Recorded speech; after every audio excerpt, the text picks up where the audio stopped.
Maybe you've heard of the legend of the chessboard. The way this story goes is that the game of chess was invented by a man in India, and the ruler of India at that time loved the game, and he wanted to reward this man who had invented this game that he loved. So he gave him a choice. He said, I'll either give you a big bag of rice every day from now till the day you die, or I'll give you a chessboard and we'll put 1 grain on the first square, 2 grains on the second square, 4 grains on the third square, and so on until we've filled the board. Which would you rather have? To his surprise, the man chose the second option. Unfortunately, the ruler was unable to come through with his promised reward. You see, if you do that, multiplying out the grains of rice on the squares of a chessboard, you will end up with enough rice to cover the entire subcontinent of India 16 meters deep in rice.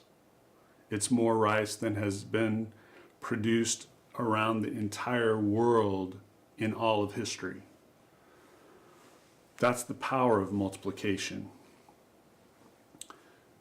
We get excited about big numbers, and so we seek to achieve those numbers by adding big numbers. So we love big stadium events where thousands of people come to Christ. We love big broadcast events where tens of thousands of people come to Christ.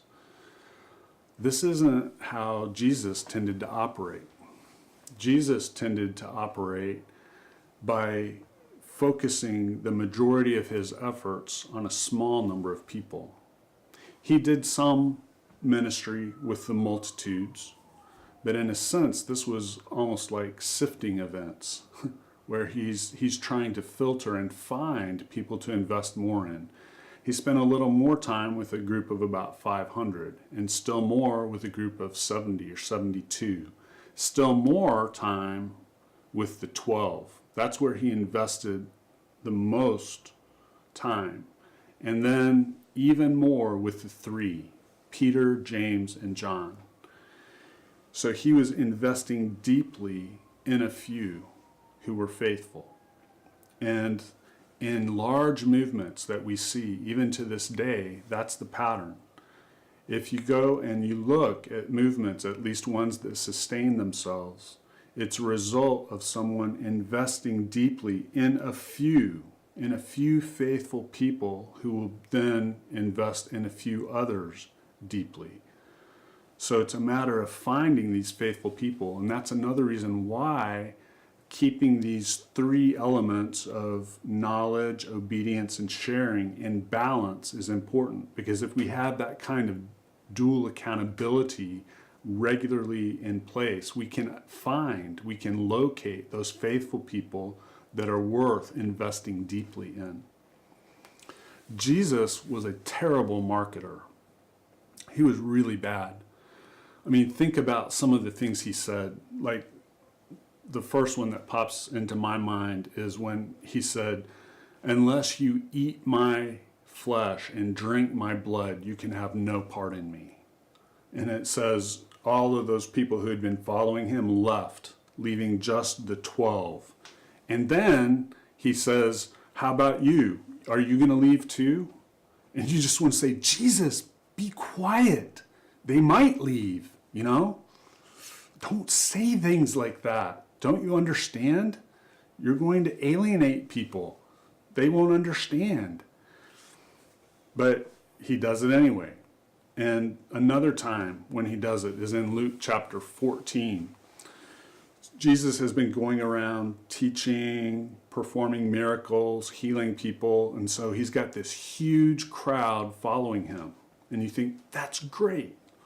So in verse 25 there, it says, now great multitudes were following along with him. So that looks promising.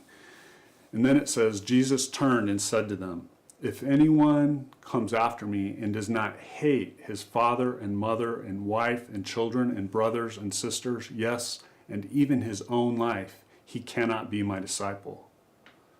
Whoever does not carry his own cross and come after me cannot be my disciple. For what man, when he wants to build a tower, does not first sit down and calculate the cost to see if he has enough to complete it? Or else, when he has begun to build and is not able to finish, all who observe it will begin to ridicule him, saying, this man began to build and was not able to finish. Or what king, when he sets out to do battle with another king, does not first sit down and take counsel, if he is able with 10,000 men to encounter the one coming against him with 20,000? Or else, while the other is still far away, he sends a delegation to ask terms of peace. So, therefore, no one of you can be my disciple who does not give up all his own possessions. Therefore, salt is good, but if even salt loses its flavor, with what will it be seasoned? It is useless either for the soil or for the manure pile. It is thrown out. He who has ears to hear, let him hear. What was Jesus thinking?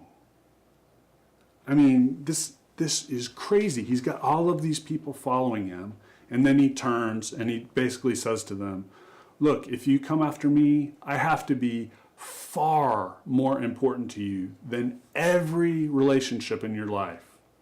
Every one of them, by far. I have to be more important to you than your life itself. You need to be ready to die for me every day. And think about it, because it's a huge cost. In fact, everything you have belongs to me. You're forfeiting all your possessions if you follow me. It's all mine. And you know what? If you don't follow me like that, you are worthless as a follower. You're not even worth throwing onto the manure pile. You need to just be completely thrown away because you are not worth a thing. That kind of following is worthless. Listen to me. Are you paying attention? Wow. He needs some marketing lessons. The only thing that I can imagine that could explain why he did that and what he was doing was he was testing to see why people were following him. Were they following him for entertainment, for healing, for, profit, for some other selfish reason? Or were they following him because they recognized who he was? He is the King of all creation. He is the ruler of everything. He is the infinite, wise, perfect, eternal King. And that's why they're following him. Because that is the only way those demands make any sense. Only if they recognized who he was. And if they did recognize that, then of course, those demands make perfect sense. That's completely reasonable and appropriate. And I believe that's what he was doing.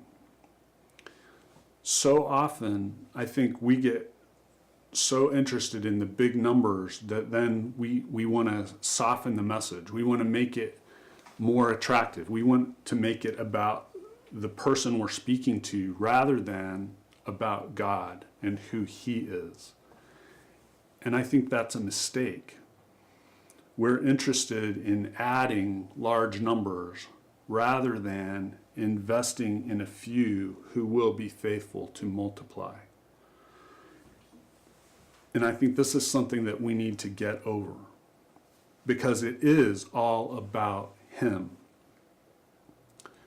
Our conception of who God is and our appropriate response to that is the most important thing about us. it determines everything in our life. It determines our values, our priorities, what we know is real, true, beautiful, valuable. It determines our actions and our attitudes. Everything is determined by our view of who God is and an appropriate response to that. So if we're sharing the gospel, the reason it's good news is because it's about Him and the fact that we can know Him. It's not about, oh, your life will be easier or, something else. It's not about us. It's about Him. And if we will share the good news of the kingdom, the good news of the King with that in mind, it changes everything, and it helps make sure that we place the focus on Him and place the emphasis of our labors for the kingdom on multiplication, not addition. We don't just want everyone to come for any and every reason. We want everyone to come who recognizes who He is. So the most important task is we make that clear. We make clear who He is.